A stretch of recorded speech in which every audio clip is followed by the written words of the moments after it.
Hey guys, this is Kelly Peterson. I'm in my kitchen again, and today I am going to tour you around in my kitchen because I got a question earlier from a friend, and his question is that to understand what to expect from the LCHF way of eating, low carb, high fat way of eating for long term. So if you agree with me, eating low carb, high fat is a healthy lifestyle. So the first thing we want to know is that are you committed to live this lifestyle because it's healthy, it's making you feeling healthier, and you lose weight, your blood sugar is better, and your cholesterol number is better over time, and you got off of medication, and aches and pains go away. So if you agree with me this is a healthy lifestyle, my answer will be we have to accept and adapt this way of eating as a lifestyle for the rest of the life.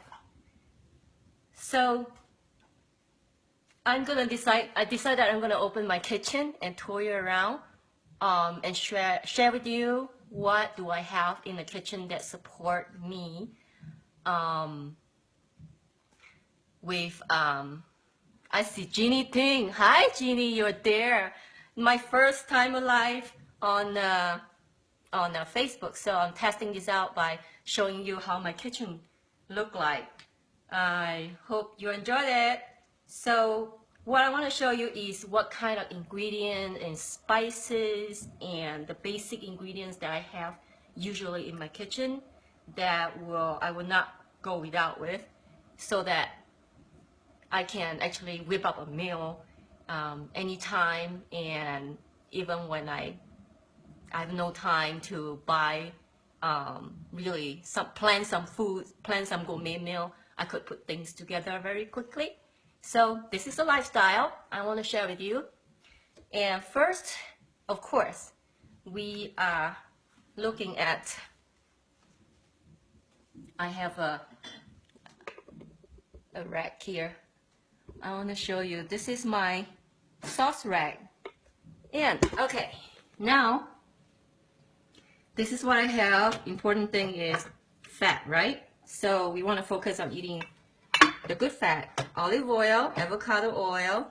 This is my main staple oil that I use besides butter and bacon grease and lard, which I will show you later in my refrigerator. So this is my sauce rag, and I have coconut vinegar, which of course when I need vinegar in any of the cuisine, I use coconut vinegar. And there's some sesame oil. I don't use it for major cooking, but I use it for like flavoring. And of course, black vinegar and Chinese cooking wine. That's what I have here. On top right here, another olive oil. I'm kind of oil fan. So this is from Italy, and I usually use this for salad. Coconut oil and olive oil again, and coconut aminos. And coconut aminos is to replace the soy sauce. And I have what else do I have here? Yeah, some dipping oil, truffle oil, and black olive oil, MCT oil, and all kind of oils.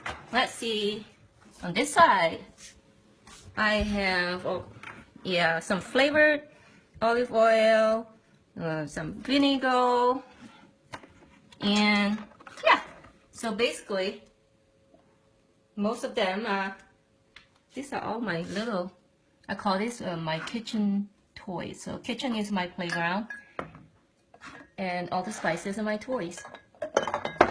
Yeah. So these are my basic staple.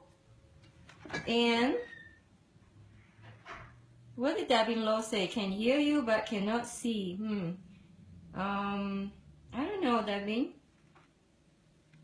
this is my first time doing this, so maybe I have to figure it out, or you have to figure it out. Thanks for being here with me. I'm just looking at what is there. Do we have any question here? No question. You can ask question anytime, but I will scroll down the question and see and answer you as we go along. Okay, and of course I have butter. It's always on the counter, and more butter. My refrigerator. More butter on the top. Kerrygold is my favorite, but I'm not recommending like the brand. And barely any sauces on my rack here. Once in a while I have like this is like an olive tapenade.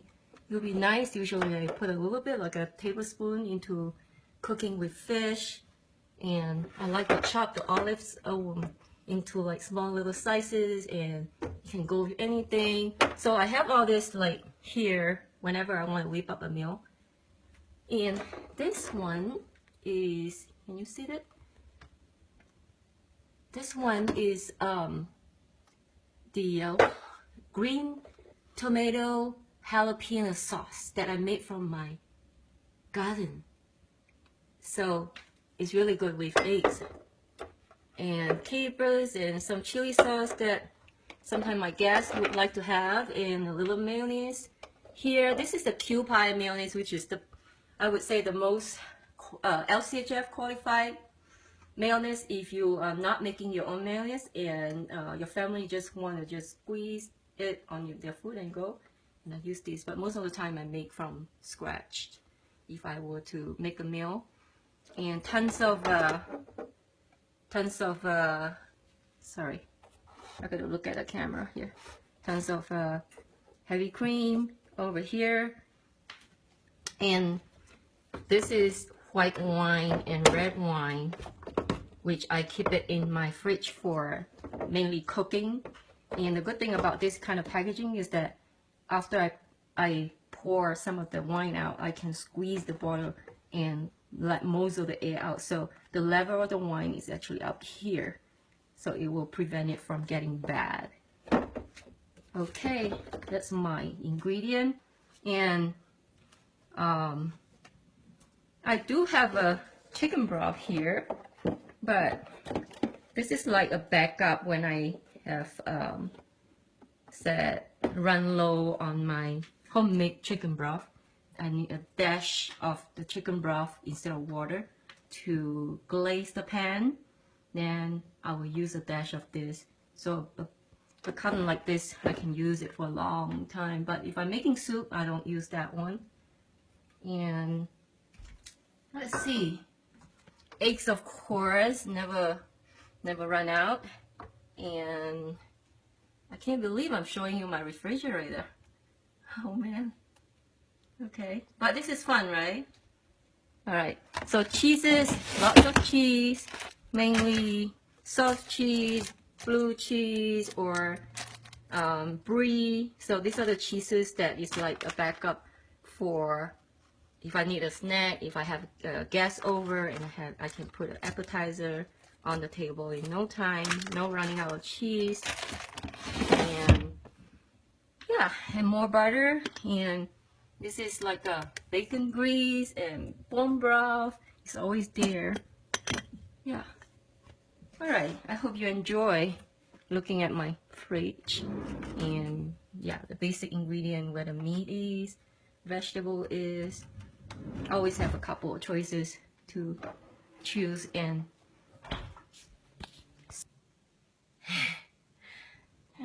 can you see me now? All right. How fun. Oh, Wendy, you're here. Yeah, I think I'm having fun to show you my kitchen. So this is my first time I'm recording live, and I'm testing it out, see what happened. And of course, I believe Facebook gonna keep the video. We'll see. So let me turn the camera around because I want to show you my spice rack. So, okay, here's my spice rack. You can see from here. This is all my spices. How do I use them? Well, I'm pretty organized person, so you can tell, because everything is like the label is facing out, and if you would ask me from when I'm not looking and ask me where's the pepper, I will tell you, yeah, on the bottom rack, on the left side of the rack. This is just me. I like to keep things organized, and I know where exactly it is. So a few different kind of salt and pepper, black pepper, white pepper, and coarse salt and pink salt. And this is the one that I like to use for sauteing vegetable. Mushroom seasoning is MSG free, and it's called Polo Ku. I think the Asian friends here, they know what it is. Polo Ku natural mushroom seasoning, where we can just replace. We don't need to put salt. It's kind of salty enough, and it's condensed and dehydrated mushroom essence. And what do I have here? Thyme and rosemary and all kind of herbs like cilantro, and I do use the fresh one, and parsley. I do use fresh ones, but sometimes the fresh one, you buy a whole bunch and you don't use them all, you know, quick enough, and they're just gonna turn bad. So I have this backup one, so I don't have the fresh one. And sage and Italian seasoning. So this one, maybe I should say a little more about this one. Gumbo filet powder. Gumbo filet powder. That's when I was in New Orleans, and I went to a cooking class. And this is the powder that is made from sassafras flower or leaves, I think, which is ground leaves. What's the purpose? This gumbo filet powder, when the Southern cuisine, when they cook this gumbo, right, and they want to thicken the gumbo, they use gumbo filet powder as a thickener. So instead of starch, they use a natural leaf powder to thicken it. And so I used it, and I tried it, and it has a herbal flavor to it, but it's not overwhelming. And if you have a stew, like a pork stew that's going on, you can add like a dash of it, and it will help to thicken up like a gumbo or a jambalaya. So this is the Southern cuisine's spice that they use, and it works pretty well. But it does give you a color, like if you want to make say a white cream sauce or a white sauce that you want it to thicken, then the sauce wouldn't stay white. Yeah, so you do it selectively. And of course, in the other spices I have here, you can see they're all herbs, and then on the top is all herb. All right, and the other side I have cinnamon powder, pepper, garlic, and more pepper, and of course you can see that lemongrass powder. You know, you may be wondering, why would I need a lemongrass powder if I can use fresh? Well, I live in a mountain, and sometimes I cannot find lemongrass. So that is a backup. If I want to have a little flavor of lemongrass, I use a little bit of the ground lemongrass powder. So that's the alternative when you can find fresh, right? And more spices, and like, okay, this one you're familiar, my Asian friend, 5-spice powder for a certain kind of cooking, and chipotle, more pepper, and so I make sure that this. Oh, let me see. This is a blackened seasoning. It's running low. I mean, it's empty, but I mix the seasoning myself. Creole seasoning. I mix this myself, and the reason why I mix myself is because I was looking for Creole seasoning and blackened seasoning for the ready one in the store, and it has to be no sugar. I couldn't find it. I couldn't find one that has no sugar And I also don't want it to have salt. Not that salt is no good, salt is good, but because if they have salt content, then I can control the amount of seasoning I want to be in the cuisine. Sometimes I like it more flavorful. If I put more, then it becomes too salty. So in the end, I just came home and do a little bit of research and test it out a few times, mix all the ingredients together, and it tastes good. So just if you ask, how do I do it? The recipe is on my website. Haha. Okay. And what else do I have here? Fennel, ginger, coriander, cumin, and turmeric, of course. And then below here is more pepper, more salt. Like I have black salt. This is black salt. And then red salt. I just love salt, so I have different kind of salt to play with. And then I have truffle salt. And this is flake salt, smoked. All kind of different salt and all kind of different pepper. So you can imagine with all these ingredients and spices, you can really make a good meal out of it anytime. And the important thing for me I learned over the years is like recognizing how this ingredient can create different kind of flavor. And if you were to know, like get to know eventually, I mean it takes time, you know, and I took a lot of years learning how the ingredient actually, which combined with which one is better, and then I just naturally put them together when if either I'm cooking a chicken or I'm cooking a rib or I'm cooking beef, or I season it, I rub it dry, or I marinate it. I just saw Scott Nakamura. His question is curry powder too. Oh yeah, of course, curry powder. Did I not show you curry powder? Oh, we haven't go to the other rack. Let me see. So this is my other rack that I have this curry powder, different kind of brand of curry powder for fish, for chicken, for meat, and you know, these are the little packs that I use halfway and I just kind of fold it out. And then I have like, oh, this one is good too. This is the Indian flavor chicken, chicken or meat, or any kind of meat for making a curry masala. I have to buy it in the Indian store when I go to Salt Lake City. Curry powder, yes, of course. And hi RD, I just see you. And I'm giving a tour in my kitchen and share with you all my secret ingredient. Not really, just my toys that help me to cook all different kind of yummy food. And this rack is where I store my almond flour and protein powder or coconut flour, and basically it's only for occasional baking.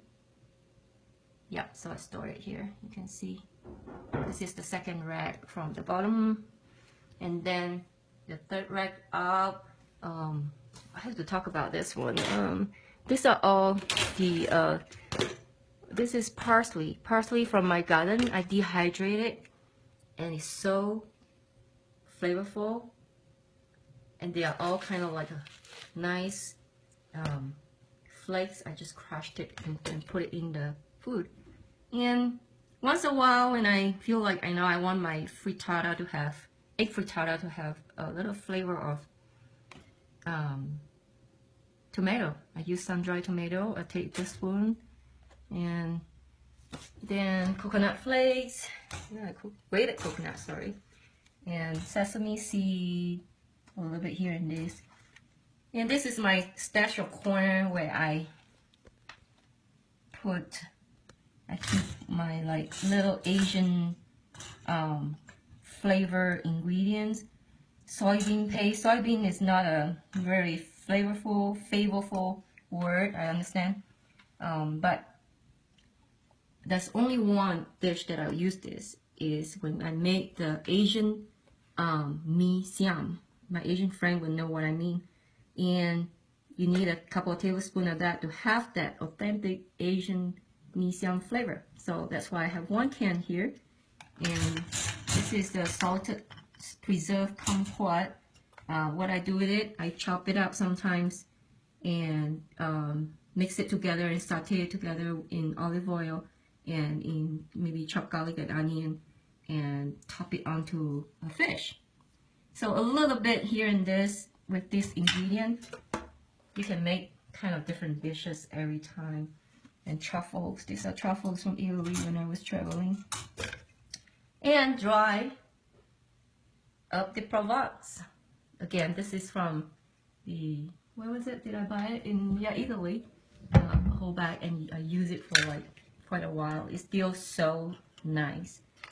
Pepper and star anise, goji berries, more star anise, and some of the star anise. And when my mom visited me 3 years ago, she brought me some of this Asian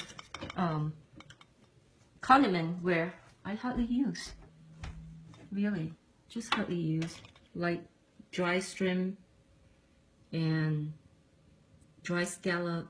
Trust me, I can't find anything here in Jackson like this. If I want to cook a cuisine, cook Asian cuisine, can never find it.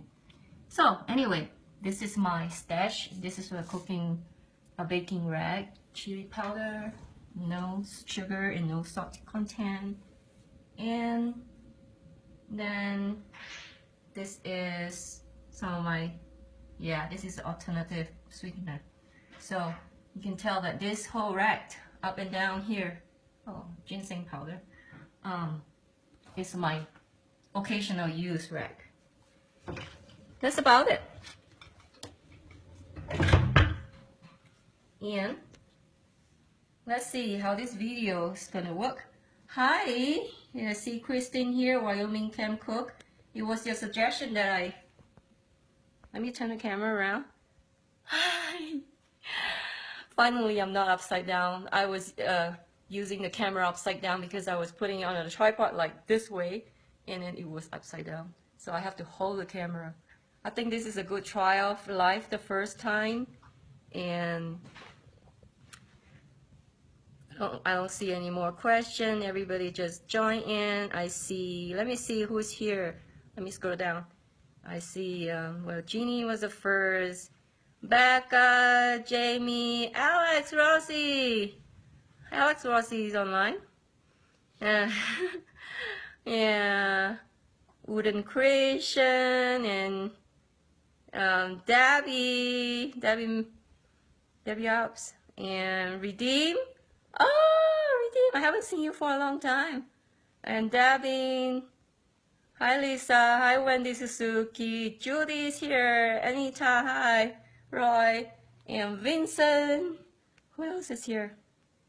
Another Wendy Barn, Scott, Jeannie, what did you say? Perfect kitchen, she said.